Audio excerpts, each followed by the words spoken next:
Good morning, Mustard Seed family. We are going to read from the great dinosaur mystery in the Bible again today.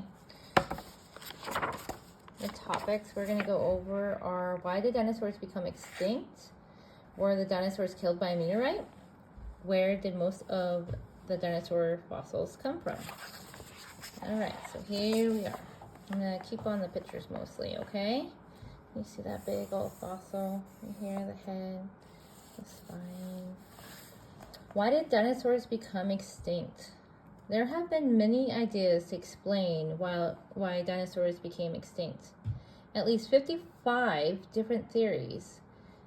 Theories are like guesses, educated guesses, that they then test out to see if they are valid or not.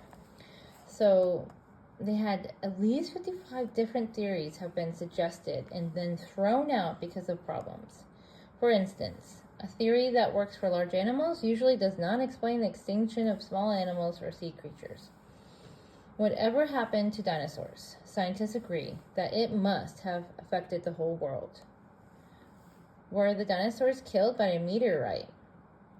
The last dinosaur extinction theory suggests that the Earth was struck from space by a 6-mile wide meteorite, a comet or asteroid.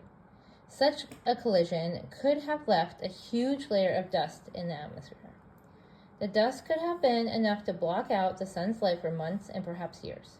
Because most plants need lots of sunlight, this would have destroyed many of them.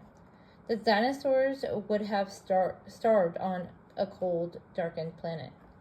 What is wrong with this theory? Scientists have found no crater hole where the supposed meteor rock struck the Earth. And if the meteorite collision really happened, why did other forms of life survive, including birds, small vertebrates, including mammals, big crocodiles, insects, flowering plants, freshwater plants, and animals, various types of sea life, etc.? The only evidence for this great collision from space comes from certain layers of clay with a metal called iridium in it. Asteroids have this element. However, this does not necessarily mean that the deposits had to come from the explosion of a single asteroid. Also, the Earth's core has this metal in it. Iridium can be brought up by volcanoes that erupt. Could some of these deposits of metal be evidence of large volcanic eruptions of iridium in the past? It is interesting that some Christian scientists believe that most of the dinosaurs were killed and buried during a relatively short period of time. And during this time, they believe the Earth was probably in the midst of the greatest earthquakes and volcanic eruptions ever known. No matter where each of the iridium deposits came from, it is important to notice they all had something in common. The iridium was buried in the midst of tons of hardened mud and sand called sediment. Such thick layers of sediment suggest that something more than asteroids were involved in the death and extinction of dinosaurs. Where did most of the dinosaurs' fossils come from? The Bible tells us of a great flood that covered the entire earth, Noah's flood. This was the greatest disaster in history. Nothing else has even come close. The floodwaters rose above all the world's mountains and killed most of the air-breathing land animals, and all but 8 people in Noah's family. This is from Genesis 6:12 through 13 and Genesis 7:21 through 23. It destroyed the entire surface of the earth. This comes from Genesis 9:11.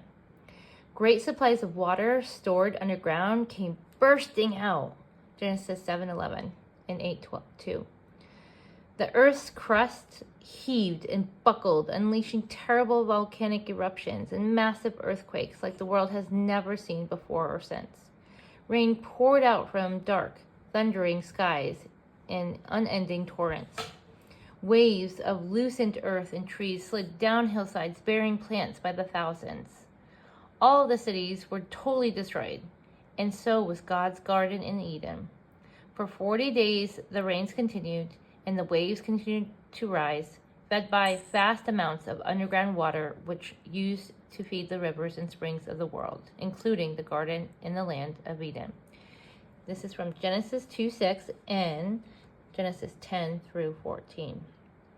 Under the pressure of this worldwide disaster, the earth shook again and again, causing huge tidal waves to sweep across the sinking land. So great was the destruction that every human being died, and with them, millions of animals and plants.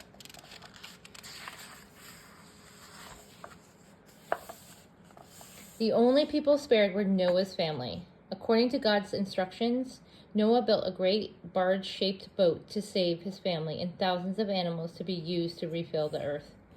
God protected this precious ship and its passengers throughout the disaster, which lasted over a year. When the destruction was finished, peace slowly began to return to the earth.